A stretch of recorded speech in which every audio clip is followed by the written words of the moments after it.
Pour nombre de nos compatriotes, le M5RFP Malikura mis sur les fonds baptismaux il y a quelques semaines, en tout cas depuis quelques 3 mois seulement, par les Kounba Sidibé, Mohamed Ali Batili, Madame Sikadia Tousso, et Setra, n'est qu'un regroupement politique, refuge pour une poignée de rêveurs en mal de tremplin.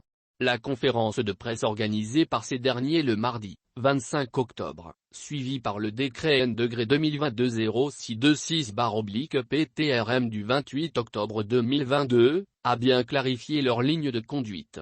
D'abord, l'organisation de leur conférence un mardi a défoncé la tradition des partis politiques, regroupements de partis politiques, syndicats et autres organisations de la société civile pour tenir leurs activités d'information. Ensuite, l'impasse faite par les conférenciers sur les épreuves que font subir à la transition malienne la France et alliés a beaucoup surpris. Les 3 personnages qui ont pris la parole sont tous des anciens ministres. Madame Sikadia Tousso a même été ministre des Affaires étrangères, qui ne pouvait pas ignorer l'actualité politico-diplomatique de notre pays pour n'en piper mot. Cette méprise de leur part a révélé un coin du voile sur leurs intentions et leur positionnement réel sur l'échiquier politique national. Ils ne sont pas apparus comme étant les soutiens de la transition, ce qui a été pourtant leur profession de foi au moment où, par fronde, ils ont quitté le M5RFP originel après avoir échoué à débarquer Dr. Kshogel Kokala Maïga de la présidence de ce mouvement historique. On relèvera enfin quelques déclarations des ténors de M5RFP Malikura, qui les classent parmi les pourfendeurs de la transition, au prétexte de dire des vérités. Nous sommes prêts à soutenir les autorités de la transition, mais il doit y avoir un cadre de dialogue et de concertation entre nous.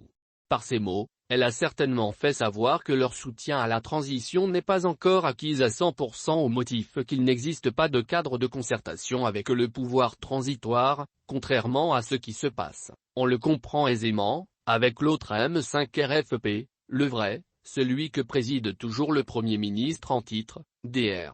Kshogel Kokala Maïga. Légitimement, on est en droit de se demander si les rumeurs fort persistantes du retour aux manettes de la primature de Kshogel n'est pas à la base de la conférence de presse manifestement précitée de M5RFP dit Malikura. Mais c'est surtout Kounba Sidibé, qui semble manifester au fil du temps qu'il est toujours hors de lui-même pour n'être pas invité à la gestion de la transition, qui marque avec amertume la distance avec la gouvernance actuelle. Ceux qui sont en train d'applaudir les autorités de la transition sont les mêmes qui ont applaudi Alpha, Hipk. Pour eux, il ne s'agit pas du Mali, mais de leur intérêt. Notre combat n'a d'autre objectif que de faire en sorte que les choses marchent, martèle-t-il. Et d'ajouter. Ce sont des gens qui font le double jeu. Ils ne s'arrêtent pas sur ça. Selon lui, il existe une catégorie de forces du changement engagées pour la réussite de la transition. Quelles sont-elles? Il se garde de les énumérer, pas même de les indiquer. Mais, au travers de ses propos, le soutien à la transition n'est possible que si on se donne la main, que si on se dit la vérité. C'est pourquoi nous assumons notre position. Et c'est pour cette raison que nous avons rencontré le Premier ministre par intérim avant toute prise de position publique. Nous lui avons demandé de faire en sorte que ces genres de rencontres se multiplient entre nous. Nous n'allons jamais nous associer à une initiative qui risque d'affaiblir ou déstabiliser la transition. Le Premier ministre par intérim, colonel Abdoulaye Maïga, a certainement écouté ses interlocuteurs d'une oreille amusée. Ce que ces derniers ont exprimé le mardi, 25 octobre, semble indiquer en tout cas qu'ils sont sortis de l'audience sans aucune certitude quant à un possible compagnonnage avec eux avec les autorités de la transition. Mohamed Ali Batili, se lance, lui, dans une longue péroraison aux accents de diatribe. Ceux qui vendent les postes mis en concours au mieux disant, ceux qui vendent nos logements sociaux sont aussi des terroristes, en rappelant que sous Hipk, le M5RFP avait mobilisé le peuple pour combattre ces genres de pratiques. C'est le même discours que nous tenons aujourd'hui, car rien n'a changé à ce niveau, conclut-il. 3 jours après cette tonitruante conférence de presse, réponse du berger à la bergère de la part du président de la transition? On peut le dire ainsi.